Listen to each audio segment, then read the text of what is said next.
ሰላም እንዴት ናችሁ? ዛሬ እዚህ ጋር የምታዩት አንድ መበየጃ ማሽን አለች። እነዚህ ሁሉ ነገሯ ተፈታቶ ነው የመጣው። እንዴት እንደምናገናኝ አብረን እናያለን።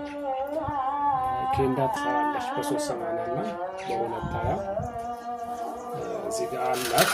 እንደምታዩት 400 ቮልት እና 230 ቮልት የምትል ነገር አለ። ነገር ግን እዚህ ውስጥ ላይ ገመዱ 4 ኢንፑት ሳይድ አለው። እዚህ ጋር ማቀዝቀዣ ፋን አለው። እዚህ ጋር ደግሞ ኢንዲኬተር ላይቶች አሉ።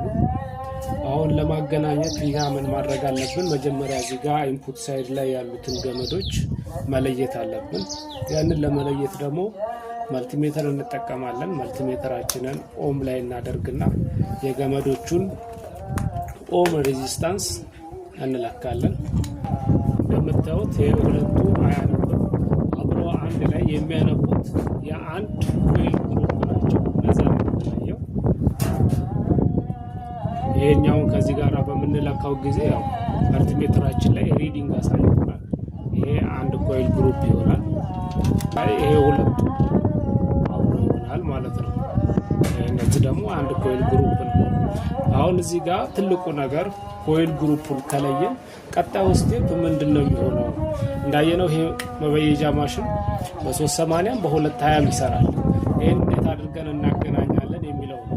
ይሄንን ለማገናኘት 220 ማገናኘት ከፈለግን ይሄ ማሽን እንዲሰራ ከፈለግን እነዚህ ኮይል ግሩፖቹን ይሄንን ኤ ብንል፣ ይሄንን ቢ፣ ይሄንን ሲ፣ ይሄንን ዲ ብለን ብንሄድ ከአራቱ ኬብል ሁለቱን ኬብል ፓራል ለማገናኘት ዲ ጋራ እናገናኝና ይሄንን ሁለቱን ደግሞ እኛው ኤን ከዲ ጋራ እናገናኝና ይሄንን ሁለቱን ደግሞ ከሲን እና ቢን አንድ ላይ አገናኝተን ፓወር እንሰጣለን ማለት ነው።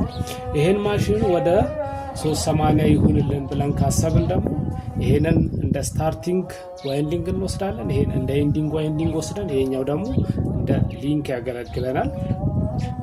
ቀጣይ እንዴት እንደተገናኘ ማወቅ የምትፈልጉ ከሆነ